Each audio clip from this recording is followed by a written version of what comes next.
लोकदल और आजाद समाज पार्टी के लिए एक अच्छा जो है प्लेटफार्म वहाँ तैयार हो रहा है। और उसी बीच में खतौली का उपचुनाव आया, तो पार्टी यहाँ भी लड़ाना चाहती थी चुनाव, लेकिन मेरी और जयंत जी की बात हुई कि ये चुनाव हम मिलकर लड़ेंगे और ये एक एक्सपेरिमेंट भी हो जाएगा कि अगर हम लोग मिलकर लड़ें तो समाज कितना स्वीकार करता है। उनके मुख्यमंत्री, केंद्रीय मंत्री, सारे विधायक और मंत्री, तमाम तरह के उनके इंस्टीट्यूशन, उनके अवैध जो है साधन उन्होंने लगाए चुनाव में, वो भी नहीं रोक पाए। भाई इस चुनाव से उनको, सरकार को कोई नुकसान भी नहीं हो रहा था, लेकिन वो भी नहीं रोक पाए। जनता ने जब मन बनाया कि उनको ये महसूस हुआ कि आज हमारे भाई के मान सम्मान की बात है, आज हम पे अवसर है कि हम साबित करें हम उनके साथ हैं, तो उन्होंने जी लगा के वोट दिया और लोगों से भी वोट डलवाया। लेकिन यही ये कहा जा रहा है कि बसपा वहाँ चुनाव नहीं लड़ रही थी, इस वजह से वोटर जो कंफ्यूजन में था। तो चंद्रशेखर की जीत नहीं है ये तो बसपा का जो वोटर वो कंफ्यूजन में था। बसपा लड़ती तो उसके पास जाता, तो चंद्रशेखर का कोई महत्वपूर्ण योगदान नहीं है इस जीत में। सवाल ये है कि जिस तरीके से बसपा पर आरोप लगता है कि बीजेपी की बी टीम है, बीजेपी के लिए काम करती है, आप ऐसा मानते हैं कि सच में ऐसा है या कुछ मजबूरियां हैं मायावती की जो खुलकर सामने नहीं आती? आसान काम तो नहीं है, क्योंकि दुनिया बड़ी बड़ी पार्टियों के पास तो बड़ा धन है, उनके पास अखबार हैं, टीवी हैं, रेडियो हैं, उनके जरिए उनका प्रचार होता है। और हमारे पास सीमित साधन है, उन सीमित साधनों के दम पे हमारा कार्यकर्ता मोटरसाइकिल, बस, ट्रेन से, चलो मैं ये मान लेता हूँ कि यहाँ इन लोगों को ही कहने का मौका है। मगर आप मुझे बताओ कि उसी दल ने, वो दल जो माननीय काशीराम साहब ने अपने खून से सींच के उनके साथियों ने राष्ट्रीय स्तर का दल बनाया था, उन्होंने, मैं तो हिमाचल नहीं लड़ा, उन्होंने हिमाचल में चुनाव लड़ा, उनको तो जो है 0.40% वोट मिला। जो दल जिसने उत्तर प्रदेश में सरकार बनाई थी पूर्ण बहुमत की, वो एक सीट पे शामिल हो गया है। लोग समझ रहे हैं कि अब वो ज्यादा अच्छा नहीं कर सकते हैं, वो एक सीट से 204 पे नहीं जा सकते, लेकिन चंद्रशेखर जिस तरह गठबंधन की राजनीति कर रहे हैं उसके साथ वो आगे बढ़ के पावर में शामिल हो सकते हैं और सरकार में बैठे हमारे लिए। आज आप देखिए उत्तर प्रदेश में जो नया अभी कल ही जो हुआ है, हाईकोर्ट ने कहा कि वो बिना ओबीसी आरक्षण के जो है चुनाव कराए। और ट्रिपल टेस्ट की बात हुई, मैंने कल भी कहा कि ईडब्ल्यूएस पे तो कोई ट्रिपल टेस्ट नहीं हुआ, ईडब्ल्यूएस पे तो कोई सर्वे नहीं हुआ। सर्वे के लिए तो अगर सर्वे आपको कराना है तो वो लाओगे कहाँ से? ट्रिपल टेस्ट के लिए जो आंकड़े कहाँ जुटाओगे? उसके लिए जातिगत जनगणना की जरूरत थी, वो सरकार करा नहीं रही। हमारा तो ये प्रयास है कि आज इस देश के संविधान को बचाने की जरूरत है कि रोज अगर आप ये सोचते हैं कि एक दिन आपने काम कर लिया और उसका फल आपको लंबे समय तक मिलता रहेगा, ऐसा नहीं है। राजनीति में बड़े बड़े किले ध्वस्त हो जाते हैं, बड़े बड़े दल खत्म हो जाते हैं। जिन दलों की सियासत हुआ करती थी, आज इस राजनीति की जरूरत है। जनता चाहती है कि नेता उनके बीच में रहे, उनके दुख सुख सुने, उनके साथ आए जाए, उनके मिलने में परेशानी ना हो, उनको अपनी बात आसानी से कह सकें, उनके मुद्दों को जो है नेता रेज करे। तो उसमें आजाद समाज पार्टी, भीम आर्मी के लोग काफी अच्छा। तो जब जनता दल के सामने माननीय काशीराम साथ उनके सहयोगी लोग जाते थे इन वर्गों को समझाने के लिए, तो ये उनको एजेंट बताते थे। फिर एक समय ऐसा आया कि ये बसपा के साथ जुड़ गया। पश्चिम उत्तर प्रदेश में खतौली के बाद अब जो सियासी समीकरण बन रहे हैं, महागठबंधन को लगता है कि एक्सपेरिमेंट आगे भी चल सकता है, तो बीजेपी भी अपने कुछ फॉर्मूले तैयार कर रही है। लेकिन सवाल महागठबंधन का है कि क्या जो एक मंच तैयार हुआ है जिसमें आजाद समाज पार्टी भी मंच पर नजर आई, क्या वो आगे चलेगा? ये एक बड़ा सवाल है। चंद्रशेखर आजाद जी हमारे साथ मौजूद हैं। चंद्रशेखर जी, आपका स्वागत बीजीटी न्यूज पर। धन्यवाद सचिन भाई, बहुत बहुत आपका। चंद्रशेखर जी, अब देखिए खतौली के बाद कहीं ना कहीं मंच पर आप भी दिखने लगे हैं, लेकिन 22 की जो स्थिति का अगर मैं जिक्र करूं तो वहां चंद्रशेखर जी को जगह नहीं मिली थी या खुद नहीं गए थे या जगह मिल नहीं पाई थी। तो सबसे पहले तो यही कि क्या कारण रहा 22 के बाद अब इस उपचुनाव में इस मंच पर जाने का? देखिए 22 में जो उस समय का अलायंस था, तो मैंने उस दिन भी ये जिक्र किया था कि उस समय के अलायंस को शायद नहीं लगता था कि मेरी वहां जरूरत है, लेकिन उसके परिणाम बड़े अच्छे उत्तर प्रदेश में नहीं रहे।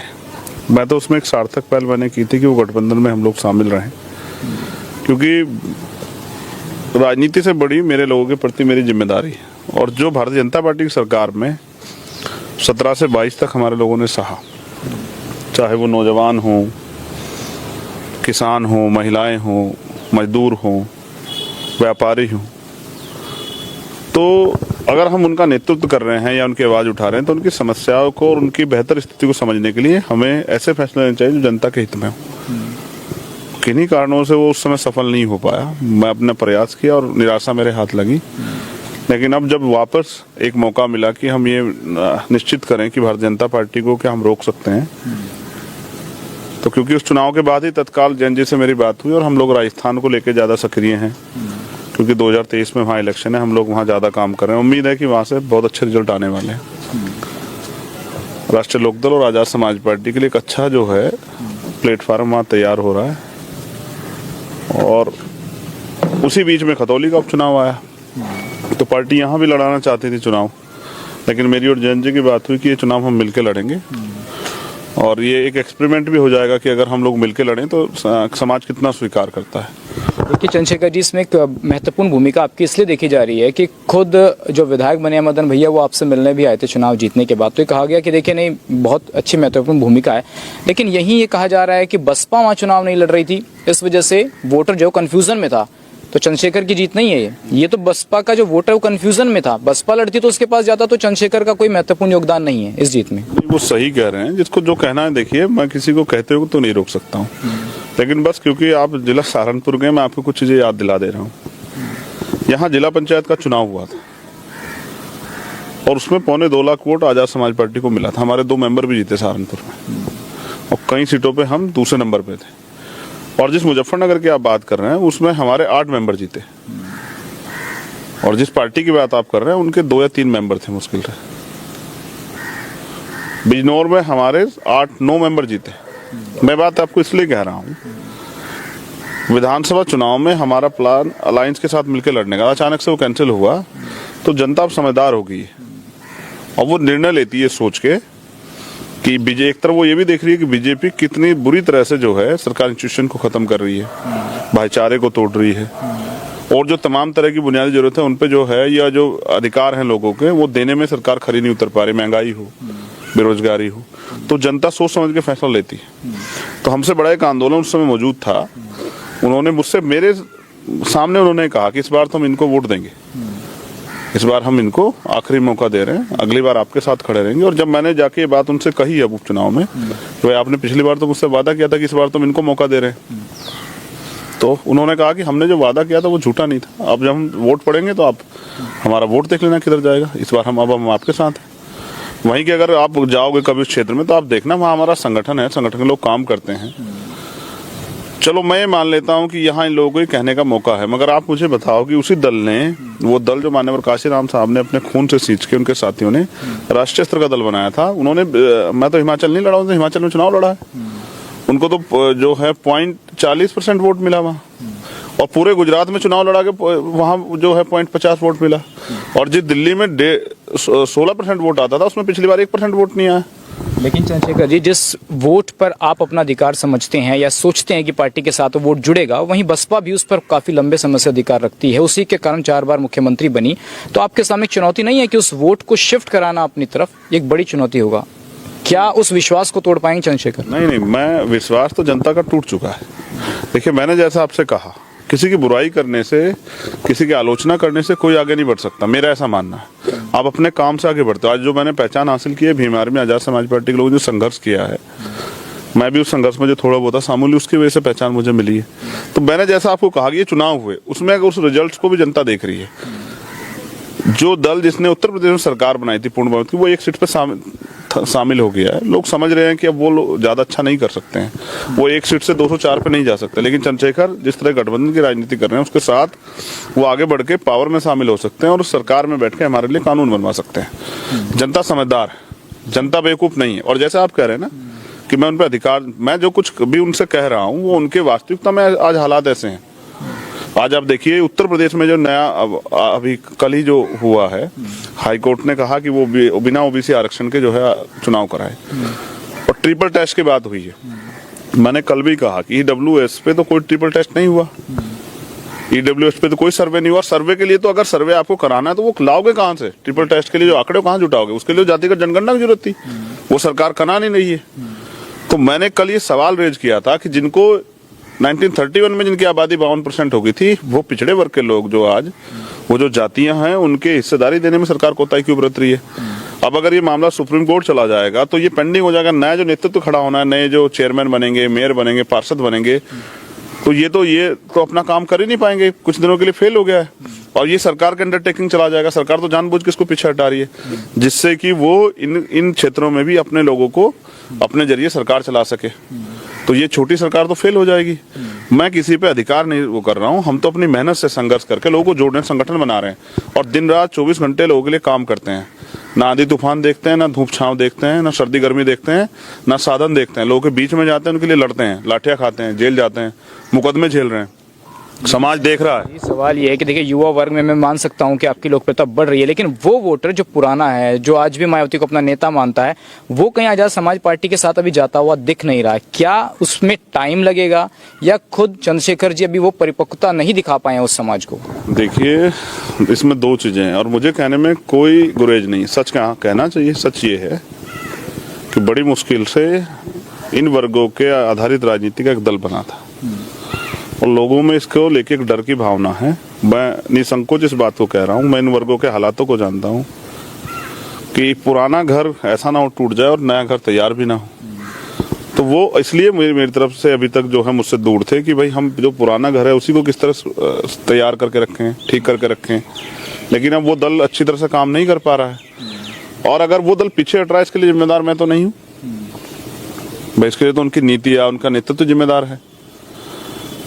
इसलिए पुराने जो लोग हैं उनमें ये असमंजस की भावना थी, लेकिन धीरे धीरे वो असमंजस की भावना दूर हो रही है क्योंकि हमारा जो नया नेतृत्व है वो परिपक्व हो रहा है और वो गांव में गली में जाके घर परिवार में समझाने में कामयाब हो रहा है कि आज उत्तर प्रदेश और देश में जो हो रहा है इस डबल ट्रिपल इंजन की सरकार में, उससे बचने के लिए और संविधान की रक्षा के लिए हमें किस तरह की राजनीति की जरूरत है। और जैसा कहता है ना कि समय के साथ जो है, पहले आपने देखा कि बड़ी ऊंचाई पे चढ़ के लोग कैमरे से जो है फोटो खींचते थे, लेकिन हाँ ड्रोन आ गया है तो ड्रोन ऊपर उड़ जाता है, तो वो जो जरूरत थी वो खत्म हो गई है, जो लोग ऊंचे पे जाके कैमरा यूज करते थे। यानी कि आपको अपडेट होना पड़ेगा समय के साथ। आज इस राजनीति की जरूरत है, जनता चाहती है कि नेता उनके बीच में रहे, उनके दुख सुख सुने, उनके साथ आए जाए, उनके मिलने में परेशानी ना हो, उनको अपनी बात आसानी से कह सकें, उनके मुद्दों को जो है नेता रेज करे। तो उसमें आजाद समाज पार्टी, भीम आर्मी के लोग काफी हद तक सफल हो पा रहे हैं। एक सवाल ये है कि जिस तरीके से बसपा पर आरोप लगता है कि बीजेपी की बी टीम है, बीजेपी के लिए काम करती है, आप ऐसा मानते हैं कि सच में ऐसा है या कुछ मजबूरियां हैं मायावती की जो खुलकर सामने नहीं आती? देखिए, ये तो वही बता सकते हैं। अब मैं उनको ना बी टीम कहता हूँ, मैं ये कहता हूँ कि भाई वो खुल के काम नहीं कर रही।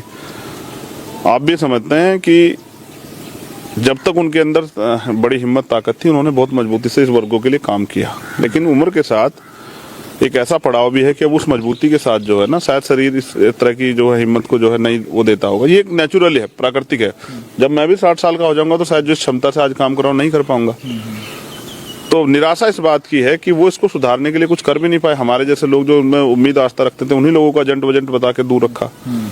तो इससे स्पष्ट होता है कि जिन कारणों से दूसरे दल में दिक्कतें पैदा हुई, वही कारण उन्होंने उस आंदोलन में भी शामिल कर लिए।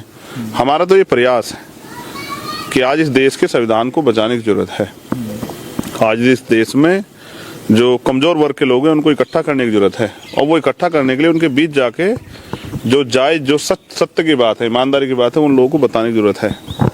आप जिस सहारनपुर से आते हैं, कैराना से आते हैं, पश्चिम से, यहाँ पर भी मायावती का एक बड़ा ग्राउंड रहा है, वो चुनाव भी लड़ी, यहाँ से चुनाव भी जीती। आप भी उस क्षेत्र से ही आते हैं, आपको लगता है कि आपके पार्टी के लिए भी एक बड़ा ग्राउंड हो सकता है, बजाय आप यहाँ से शुरुआत के आप राजस्थान, मध्य प्रदेश, छत्तीसगढ़ और राज्यों में ज्यादा मेहनत कर रहे हैं? आपको लगता है कि सहारनपुर में आपकी पार्टी का ग्राउंड तैयार हो चुका है, खासकर पश्चिम यूपी में, कि आप दूसरे राज्यों में शिफ्ट हो रहे हैं? देखिए, राजनीति जो है, हम एक बड़े संगठन को ऑपरेट करते हैं और मेरे लिए जो है राजनीति से बड़ा है सामाजिक आंदोलन, जिसको हमारे नेता भी कह के गए और जिसके लिए हम लोग प्रयास भी कर रहे हैं कि सामाजिक परिवर्तन जो हो, लोगों में विचार पैदा हो, लोगों में क्रांति पैदा हो, लोगों में अपने अधिकारों के लिए लड़ने का संघर्ष पैदा हो। नौजवान लोग जो हैं इस बात को समझें, राजनीति को बुरा ना समझ के इसको में आए और जो गलत तरह की राजनीति और उसमें बदलाव का काम करें, नए लोगों को मौका मिले। तो हमारा संगठन राजस्थान में भी बहुत मजबूत है, मध्य प्रदेश में मजबूत है, छत्तीसगढ़ में मजबूत है, दिल्ली और महाराष्ट्र में मजबूत है, उत्तराखंड में मजबूत है।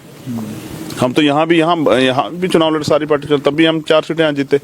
उत्तराखंड में जब वो सरकार के लोगों ने भले जबरन हरा दिए, उसके बाद अंतर विरोध हुआ, मुकदमे लगे, तमाम तरह की चीजें। तो मैं ये महसूस करता हूँ कि रोज अगर आप ये सोचते हैं कि एक दिन आपने काम कर लिया और उसका फल आपको लंबे समय तक मिलता रहेगा, ऐसा नहीं है। राजनीति में बड़े बड़े किले ध्वस्त हो जाते हैं, बड़े बड़े दल खत्म हो जाते हैं। जिन दलों की सियासत हुआ करती थी, आप जैसे आप अभी जिक्र कर रहे, तो मैं आपको याद दिला दूं, आजाद बसपा से पहले यही लोग, ये बड़ा समाज जो है ना, कांग्रेस को वोट देता था, फिर जनता दल के साथ गया। तो जब जनता दल के सामने मान्यवर काशीराम साथ उनके सहयोगी लोग जाते थे इन वर्गों को समझाने के लिए, तो ये उनको एजेंट बताते थे। फिर एक समय ऐसा आया कि ये बसपा के साथ जुड़ गया और अब जिस तरह से हम लोग मेहनत कर रहे हैं, जो आज आरोप ये किन्हीं कारणों से हमारे ऊपर लग रहा है, आप देखना कल हमारे काम से और जो विश्वास हम लोग पैदा कर रहे हैं उससे एक ऐसा ही समर्थन पुनः वो आज़ाद समाज पार्टी और भीम आर्मी के प्रति समाज में खड़ा होगा। अगर कोई ये कहता है कि मैं इस समाज का ठेकेदार हूँ या मेरा सर्वाधिकार है, तो मैं इस बात को गलत मानता हूँ। देखिए, हमने तो लोकतंत्र में महापुरुषों से ये सीखा कि आपको संघर्ष करना पड़ेगा और सत्ता संघर्ष से मिलेगी। और आप सहारनपुर से आते हैं, आप इस बात को बेहतर जानते हैं कि जब मैं पिछले 9 साल से लगातार सहारनपुर में और देश के तमाम कोनों में जाकर संघर्ष कर रहा हूँ। मेरा ये प्रयास है कि 2024 में भारतीय जनता पार्टी केंद्र की सत्ता से रुके। उसके लिए उत्तर प्रदेश अकेला काफी नहीं है। यहाँ तो हमारी पार्टी के, क्योंकि अभी फेस के रूप में आप मुझसे ही बात करते हैं, मुझे ही देखते हैं, लेकिन हमारी पार्टी का संगठन है। संगठन के लोग जमीनी रूप से काम कर रहे हैं। हमारे बूथ की, तहसील की, ब्लॉक की, विधानसभाओं की, जिले कमेटियां जो है काम कर रही हैं धीरे धीरे। आसान काम तो नहीं है, क्योंकि दुनिया बड़ी बड़ी पार्टियों के पास तो बड़ा धन है। उनके पास अखबार हैं, टीवी हैं, रेडियो हैं, उनके जरिए उनका प्रचार होता है। और हमारे पास सीमित साधन है। उन सीमित साधनों के दम पे हमारा कार्यकर्ता मोटरसाइकिल, बस, ट्रेन से जाके अपनी प्रदेश में, अपने जो है गांव में, अपने अपने ब्लॉक क्षेत्रों में काम कर रहा है। तो ये इसलिए नहीं दिखाई देता क्योंकि आज की जो धनतंत्र की राजनीति है उसमें प्रचार के लिए धन की आवश्यकता है। और वो जो मेहनत की कमाई का पैसा जिसको हम चंदे के रूप में लेते हैं पार्टी चलाने के लिए, उस पैसे को प्रचार के रूप में हम लोग नहीं खर्च करते। हम उसको अपने पार्टी को आगे बढ़ाने के लिए खर्च कर रहे हैं, अपने संगठन को आगे बढ़ाने और कमजोर लोगों की मदद के लिए खर्च कर रहे हैं। इसलिए अभी हम अखबार, मीडिया में नहीं दिखाई देते, लेकिन हमारा काम दिखाई देता है। उसका परिणाम ये जो है, जैसा आप कह रहे हैं, मुझसे कई लोगों ने कहा कि अगर ये फलानी पार्टी होती तो यहाँ परिणाम कुछ और होते, अगर ये होता तो। मगर मैं आपको ये कह रहा हूँ कि बीजेपी की सत्ताधारी दल था, उन्होंने पूरा प्रयास किया। उनके मुख्यमंत्री, केंद्रीय मंत्री, सारे विधायक और मंत्री, तमाम तरह के उनके इंस्टीट्यूशन, उनके अवैध जो है साधन उन्होंने लगाए चुनाव में, वो भी नहीं रोक पाए। भाई, इस चुनाव से उनको, सरकार को कोई नुकसान भी नहीं हो रहा था, लेकिन वो भी नहीं रोक पाए। जनता ने जब मन बनाया कि उनको ये महसूस हुआ कि आज हमारे भाई के मान सम्मान की बात है, आज हम पे अवसर है कि हम साबित करें हम उनके साथ हैं, तो उन्होंने जी लगा के वोट दिया। और लोगों से भी वोट डलवाया, जो उन गांव में और लोग रहते हैं उनको भी समझा के गठबंधन के पक्ष में वोट डलवाने का काम हुआ। परिणाम ये हुआ, जो सीट पिछली बार गठबंधन 16,000 से हारा, वो इस बार 22,000 वोट प्लस से जीता। यानी कि लगभग 38,000 वोट जो है कवर हुए। वो तब हुए। और फिर मैं आज आपको एक बात कह रहा हूँ, आपको भी सर्वे करा के देखना। जिन दलों के लोग कह रहे हैं कि ये पार्टी वहां नहीं थी, तो मैं पूरी जिम्मेदारी से कह रहा हूँ कि उनके नेता क्या काम कर रहे थे, ये भी आप चेक करवा लेना। जनता ही बता देगी आपको कि वो किस दल के समर्थन के लिए वोट मांगते उन लोगों के बीच में घूम रहे थे, या वो किस दलों का काम कर रहे थे। मैं बात इसलिए नहीं कहना चाहता क्योंकि मैं बुद्ध को मानने वाला व्यक्ति हूँ, कबीर को मानने वाला व्यक्ति हूँ, नानक को मानने वाला व्यक्ति हूँ, सतगुरु रविदास जी को मानने वाला व्यक्ति हूँ। मैंने किसी की निंदा करना, आलोचना करना सही नहीं समझा, लेकिन सच ये है, जिन दलों की बात आप कर रहे हैं, उनके नेता किसके इशारे पे भारतीय जनता पार्टी के लिए वोट मांगते हुए खतौली विधानसभा में घूम रहे थे, ये प्रत्याशी भी आपको बता सकते हैं, वहां की जनता बता सकती है। तो सब जानते हैं कि कौन किसके लिए काम कर रहा था, लेकिन परिणाम वो आया जो जनता ने चाहा। और जनता ने चाहा था कि भारतीय जनता पार्टी को हम लोग सबक सिखाएं और गठबंधन को बल दें, उनको ये विश्वास दिलाएं कि अगर गठबंधन से चुनाव लड़े जाएंगे तो हम लोग उनके साथ खड़े हैं। एक सवाल चलिए मैं आपके व्यक्तिगत को लेकर पूछता हूँ। रामपुर मनिहारा ने आपकी रिजर्व सीट है सहारनपुर में, क्या यहाँ से कोशिश नहीं की गई 22 से चुनाव लड़ने की, या आपने खुद तय किया कि नहीं, विधानसभा का चुनाव नहीं लड़ना है, सहारनपुर को कवर नहीं करना है, क्यों चुनाव नहीं लड़े? देखिए, सहारनपुर मेरा घर है और क्योंकि मैं यहाँ पैदा हुआ, यहाँ बढ़ा हुआ, यहाँ मैंने संघर्ष किया, यहाँ के सब लोग मुझे जानते हैं। एक ये जिम्मेदारी है कि अभी यहाँ के लोग मुझे उस हैसियत से नहीं देखेंगे। मैं इसलिए बाहर काम कर रहा हूँ ज़्यादा, यहाँ के संगठन को मैं ऊर्जा देता हूँ। यहाँ हर आदमी तो चंद्रशेखर है, तो मैं यहाँ किसी को जैसे इंस्ट्रक्शन के तौर पे जो है कार्यकर्ताओं से काम लिया था वो भी मैं नहीं कर पाता हूँ, क्योंकि यहाँ बिल्कुल जो है वही लोग हैं जिन लोगों ने मुझे आगे बढ़ाने का काम किया। तो मैंने यहाँ पार्टी संगठन के लोगों को जिम्मेदारी दी हुई है कि आप लोग अपने आप संभालो।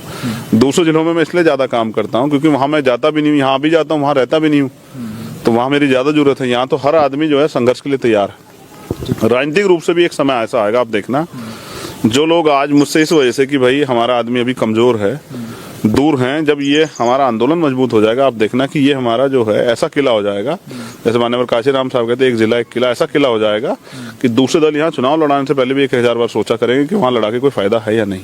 मेरे 2 अंतिम सवाल। एक सवाल सर ये है कि सहारनपुर के एक बड़े नेता जो अभी समाजवादी छोड़ बसपा में गए हैं, आप सब जानते हैं, क्या वो जो एक दलित और मुस्लिम समीकरण बनाने की कोशिश जिले में हो रही है, खासकर बसपा के बैनर तले, क्या वो संभव हो पाएगा? क्या मुस्लिम का इतना आसान है समाजवादी से हटके जाना?